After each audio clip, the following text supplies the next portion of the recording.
Chào mừng các bạn quay lại kênh của Điện thoại số nha. Nay mình làm cái clip của con Huawei B30 rồi nha các bạn. Máy nó bị máy cái Nam Phương bình thường mà lỗi cài cảm biến ánh sáng nha các bạn.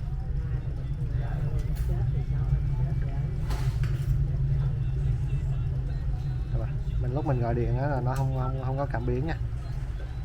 Nó tắt màn hình luôn nè. Mình phải bấm nút nguồn thì nó mới lên.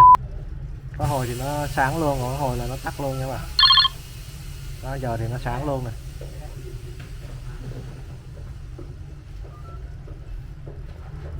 Đó, giờ thì nó sáng luôn mà mình tắt lên, hồi thì nó tắt luôn, hồi thì nó sáng luôn nha các bạn.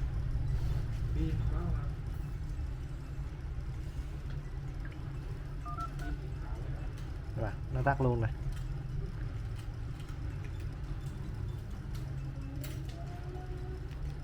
Này là máy bên cửa hàng khác gửi qua nha các bạn, cho nên nắp lưng nó tháo sẵn này.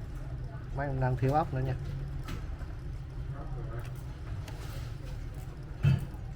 Rồi giờ mình tạo máy để mình chỉnh cái cảm biến đó nha các bạn.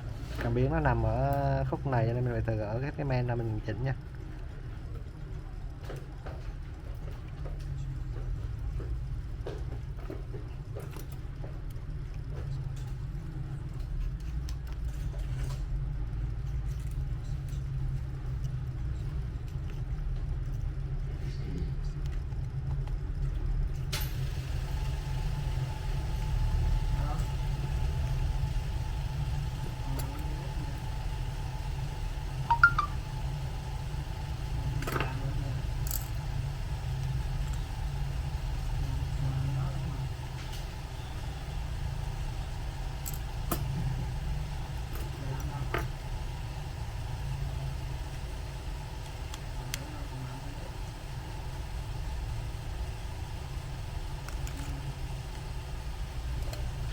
Rồi giờ mình gỡ pin ra trước nha bạn, mình gỡ cái chân pin ra trước.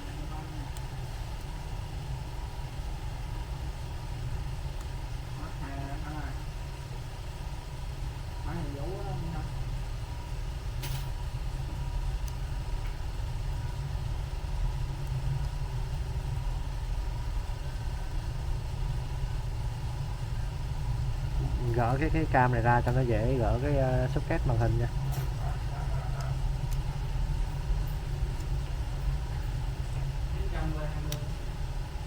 Rồi, cái này là socket của màn hình này, mình gỡ để ý cẩn thận nha các bạn. Men chỗ này nó mỏng.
giờ mình tiến hành mình ráp lại đó các bạn.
Máy này của cửa hàng cho nên họ chưa có ráp hết ốc á, cho nên để về họ ráp nha bạn.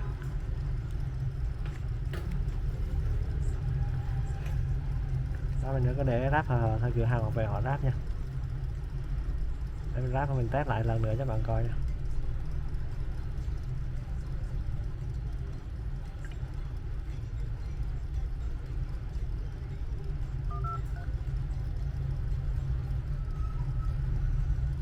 Rồi bạn, ok nha bạn.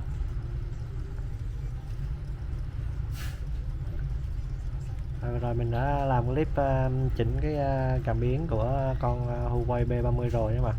Các bạn thấy hay thì nhớ like và chia sẻ, đăng ký kênh ủng hộ kênh mình nha. Cảm ơn các bạn coi clip.